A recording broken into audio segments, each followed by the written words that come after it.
उस वैद्युत क्षेत्र की तीव्रता जो 10⁻⁴ सेंटीमीटर त्रिज्या वाले जल की बूंद को जिस पर एक इलेक्ट्रॉन का आवेश है वायु में स्थिर रख सके।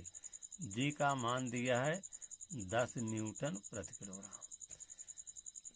तो इसमें बूंद की त्रिज्या का मान कितना दिया गया है? R 19 नंबर चल रहा है विकल्प हमारा। बूंद की त्रिज्या दिया है, R का मान दिया गया है कितना? 10⁻⁴ सेंटीमीटर। कितना दिया गया है? 10⁻⁴ सेंटीमीटर दिया गया है। तो इसको हम मीटर बनाए कितने भाग देंगे? 10⁻⁴। इसको हम 100 का भाग दे देंगे। 100 का भाग देंगे तो मीटर हो जाएगा। ठीक है। और ऊपर जाएगी 10⁻⁻² हो जाएगा। ये बराबर होगा 10⁻⁴ गुणे 10⁻⁻² बराबर कितना होगा? बराबर होगा 10⁻⁶ मीटर। और जल का घनत्व जो होता है उसकी आवश्यकता पड़ेगी, याद रखना पड़ेगा। रो इक्वल टू होता है 1000 किलोग्राम प्रति घन मीटर।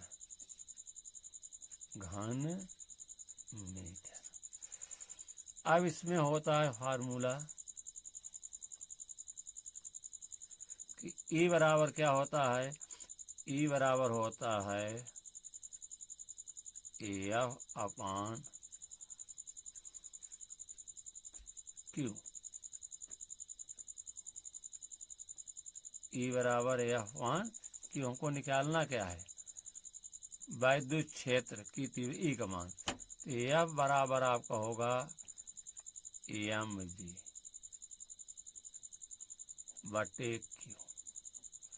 हम m का मान पहले निकाल कर इसमें रखेंगे, E का मान निकलेगा। तो देखिए घनत्व बराबर होता है, घनत्व रो बराबर द्रव्यमान m/आयतन। आयतन होता है बूंद का 4/3 πr3। m के स्थान कितना हो जाएगा? m बराबर हो जाएगा आपका रो गुणे 4/3 गुणे पाई इंटू r3। इस m का मान हम कहाँ रखेंगे? इस सूत्र में। तो E का मान आएगा, रख दीजिए। तो E बराबर क्या होगा? E बराबर होगा आपका, m का मान कितना निकाले हैं? रख दीजिए। m का मान रो गुणे 4/3 गुणे पाई, r का मान है 10⁻⁶ का Q बटे Q का मान है इलेक्ट्रॉन के बराबर आवेश है। Q का मान होगा 1.6। इलेक्ट्रॉन पर आवेश है 1.6 गुणे 10⁻⁻⁹। अब देखिए, अब रो का मान कितना रखे? 3 नीचे आएगा और इसका घात करें कितना हो जाएगा? A बराबर होगा आपका रो का मान 1000 है, 1000 रख दिया। 4 का ही रहे 4 होगा। पाई का मान कितना होगा? पाई का मान होगा 3.14। इसका मान आएगा 10⁻⁻18। 18 होगा बटे 3 भी नीचे आएगा 1.6 गुणे 10⁻⁻19। m का मान यहाँ रखे हैं। और g का मान कितना होता है? g का मान भी नहीं रखे, इधर रो रखा गया 4 पाई का मान। इसका g का मान होता है कितना? 10 दिया गया, mg है ना। अभी केवल यहाँ m का मान रखे, जी रखें तो यहाँ 10 से गुणा और हो जाएगा। g का मान 10 होता है। जी का मान कितना होता है 10 होता है। इस तरह से ऊपर घाट की जोड़ कितना आएगा 18 है, कितना है ऋण 18। तो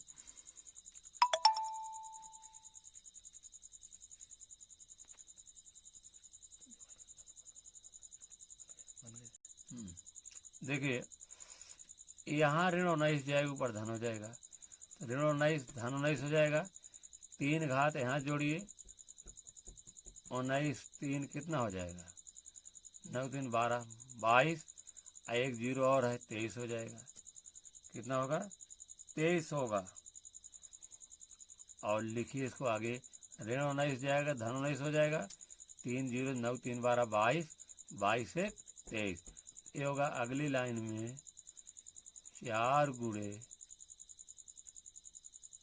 3.14 गुणे 10 घाते -18 गुणे 10 घाते -23 बटे 3 गुणे 1.6। देखिए यहाँ 0.6 है, यहाँ 10 से गुणा करेंगे, यहाँ 10 से गुणा करेंगे, यहाँ 10 से गुणा करेंगे क्या होगा 10 से गुणा करेंगे 16 आ जाएगा, और यहाँ 10 से गुणा करेंगे 31.4 होगा। ये हो जाएगा आपका 4 गुणे 31.4 और 23 में 18 गए धन 5 आएगा 10 घाते 5 18 5 23 बटे हो जाएगा 3 गुणे 16। तो काट दीजिए 4 करने 4 चौक 16 4 3 12 कितना हो जाएगा 4 3 12। अब यहाँ मैं लिख दे रहा हूँ ये कितना हो जाएगा 4 3 12 ये होगा आपका 31.4 गुणे 10 घाते 5 बटे 4 3 12। 2 से काट दीजिए 2 छंग 12 2 से भाग देंगे 2 करने 2 1 3 2 करने 2 1 3 11 2 पंचे 10 होगा। कितना होगा 2 पंचे 10 2 पंचे 10 हो जाएगा। और हाँ देखिए यह 107 ले लिया आगे ये हो जाएगा बराबर होगा 15.7 बटे 6 गुणे 10 पावर 5। 15.7 में 6 से भाग देंगे तो जाएगा कितना बार जाएगा 2.616 गुणे 10 घाते 5 निकटतम ले लीजिए तो यहाँ 6 काटने बढ़ जाएगा ये हो जाएगा 2.62 गुणे 10 घाते 5। यही हमारा आंसर सही है। तो देखिए किसमें आ रहा है 2.62 गुणे 10 घाते 5 2 आपका विकल्प सी सही है। कौन सही 19 का 19 का सी सही है। कितना आ रहा है 2.62 गुणे 10 घाते 5 न्यूटन प्रति कूलम, क्योंकि हमने हल कर दिया है 2.62 गुणे 10 घाते 5 जिसमें होगा वही सही। कौन विकल्प सही है विकल्प हमारा सी में इतना आ रहा है। कौन सा विकल्प सही है सी 19 का सी आपका सही है। सी में कितना है सी में आ रहा है 2.62 गुणे 10 घाते 5। यही हमारा विकल्प सही है। अब आइए विकल्प नंबर 20 पर। आर दूरी स्थित दो बिंदु धन क्यू ऋण क्यू के बीच वैद्युत बल है। यदि एक आवेश स्थिर हो तो दूसरा आवेश उसके चारों ओर आर त्रिज्या के वृत्ताकार पथ में चक्कर काटे तो कितना कार होगा। तो देखिए एक आवेश को निश्चित कर दीजिए, दोनों आवेशों के बीच हम यहाँ माइनस क्यू को निश्चित कर देते हैं। ये आपका विकल्प 20 चल रहा है, देखिए ध्यान से। तो इस तरह से है, आर दूरी त्रिज्या है, एक आवेश को स्थिर कर दीजिए, यहाँ पर धन क्यू आवेश लेते हैं, यहाँ पर माइनस क्यू लेते हैं। अब बीच की दूरी कितनी है, आर है, तो हमको कार्य निकालना है। यहाँ बल क्या होगा, बल जो है आकर्षण बल होगा, बल की दिशा इधर हो जाएगी। यही आवेश ये तो स्थिर है ऋण क्यू, यही आवेश जब यहाँ जाएगा तो यहाँ धन क्यू होगा, और क्या होगा, इसकी दिशा क्या होगी, आकर्षण बल लगेगा, इसको खींचे, इसकी दिशा इधर होगी, तो जितना बल इधर लगेगा उतना ही बल इधर, बल एक दूसरे को क्या करेंगे, एक बल एक दूसरे को निरस्त कर देंगे, अर्थात बल का मान 0 होगा। इसी तरह से जब आवेश यहाँ रहेगा, मान लीजिए, तो बल इधर लगेगा, यहाँ धन क्यू है, यहाँ माइनस क्यू है, यही आवेश यहाँ आ जाएगा इसकी सीध में, तो बल इधर हो जाएगा, इसलिए यहाँ भी बल का मान 0 हो जाएगा। जैसे यहाँ लेते हैं, यहाँ भी बल का मान यहाँ हो जाएगा, इस तरह से यहाँ धन क्यू आवेश है, और इसकी सीध में आएगा, धन क्यू यहाँ है, इधर आकर्षण होगा। इस तरह से जब कोई आवेश क्यू घूमेगा तो बल का मान 0 होगा। तो कार्य बराबर क्या होता है, कार्य बराबर W बराबर बल गुणे विस्थापन D। तो बल का मान 0 है, D का मान कुछ भी हो 0 आएगा। कार्य का मान क्या होगा, 0 होगा। 0 देखिए किसमें है, दिया F(r), F.2πr, F.2π 0। आपका 20 का D विकल्प सही है। 20 का क्या सही है, 20 का आपका D विकल्प सही है, 0। चलिए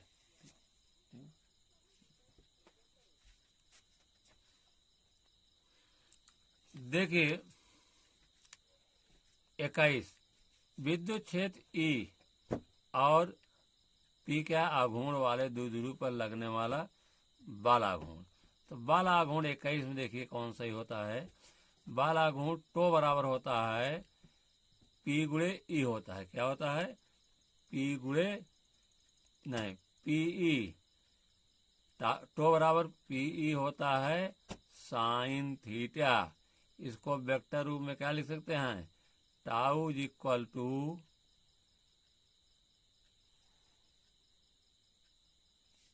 P क्रॉस E, क्योंकि A क्रॉस B होता है AB साइन थीटा, उसे P क्रॉस E बराबर P sine theta. P sine theta से P क्रॉस E लिख सकते हैं, इसलिए हमारा कौन विकल्प सही है, B। कौन सही है, B, क्योंकि टाउ बराबर होता है PE साइन थीटा, और हम P cross E PE into sine theta, इसलिए विकल्प हमारा 21 कौन सही है, 21 का विकल्प सही है हमारा B। B में क्या है, P क्रॉस E। ठीक है ना। अब आइए 22 में, वैद्युत द्विध्रुव आघूर्ण एक वेक्टर है जिसकी दिशा, वैद्युत द्विध्रुव आघूर्ण की दिशा ऋण आवेश से धन आवेश की होती, किधर होती है, ऋण आवेश से धन आवेश की होती, उत्तर से दक्षिण, दक्षिण से उत्तर, धन से ऋण, ऋण से धन। D सही है, 22 का D, इसकी दिशा ऋण आवेश से धन आवेश की होती है। तो 22 कौन सही है, 22 क्वेश्चन का हमारा विकल्प क्या सही होगा, 22 का सही होगा D। D सही है। D में क्या है, ऋण आवेश से धन आवेश की ओर। 23 देखिए, 5 कूलाम के 2 आवेश बराबर तथा विविध आवेशों की बीच दूरी 5 सेंटीमीटर है, इसका वैद्युत द्विध्रुव आघूर्ण। अब आप देखेंगे 23 नंबर, 23 में क्या निकल, वैद्युत द्विध्रुव आघूर्ण बराबर क्या होता है, P बराबर होता है दोनों आवेशों में से एक आवेश, एक आवेश कितना है 5 कूलाम, गुणे उनके बीच की दूरी।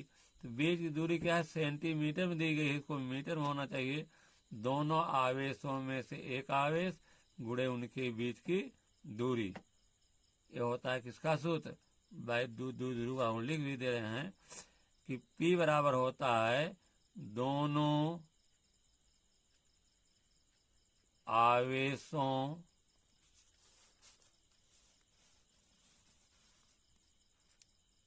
में से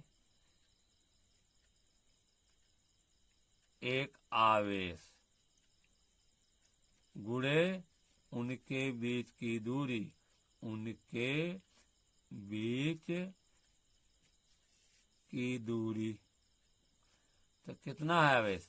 दोनों आवेश 5 है और दूरी 5 सेंटीमीटर हो जाएगी। तो 5 गुणे दूरी है 5 सेंटीमीटर, 5.0/100 होगा। काट दीजिए, 5×5 25। कितना हो जाएगा? 25। ऊपर 100 जाएगा 10⁻⁻²। देखिए कौन सा है। 25 गुणे 10⁻⁻² कूलाम मीटर। पहला ही विकल्प सही है आपका। कौन सही? पहला 23 का पहला। 23 क्या सही है? ए सही है। उत्तर क्या होगा? 25 गुणे 10⁻²। अब मात्रा क्या दिया गया? इसमें दिया गया है कूलाम मीटर। Coulomb metre. अगला प्रश्न देखिए,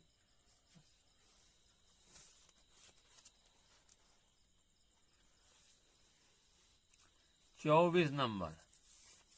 कौन सा? 24। 2 कूलाम के 2 आवेश परस्पर 0.04 मीटर की दूरी पर रखे गए हैं। इनका वैद्युत द्विध्रुव घूर्ण। तो वैद्युत द्विध्रुव घूर्ण 24 का हल देखिए होता क्या है? दोनों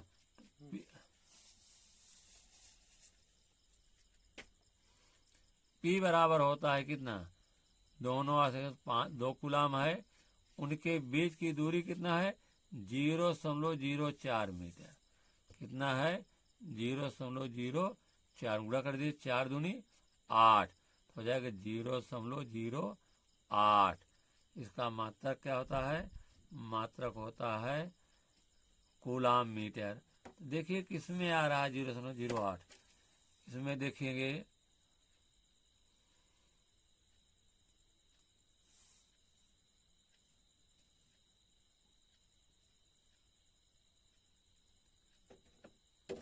देखिए एक घात में दिया है वैज्ञानिक विधि से। 6 है, 8 है, तो हम इसको वैज्ञानिक विधि से निकालेंगे। वैज्ञानिक विधि क्या होगी? 100 का गुणा कर देंगे। 100 का गुणा कर देंगे, कितना हो जाएगा? 8.00। और 100 का भाग देने का मतलब 10⁻⁻²। यही चीज वैज्ञानिक विधि से देना है। 100 को गुणा करें, एक अंक बाद सुलवा जाएगा, और 100 का भाग मतलब 10⁻⁻²। तो कौन सही विकल्प है? बी, 8 गुणे 10⁻⁻² कूलाम मीटर। क्या हो जाए इसका मात्रा? Coulomb metre. विकल्प कौन सही है? विकल्प हमारा 24 का बी सही है। बी। कितना उत्तर है? उत्तर सामने इतना। इसके बाद 25 देखेंगे। निम्न से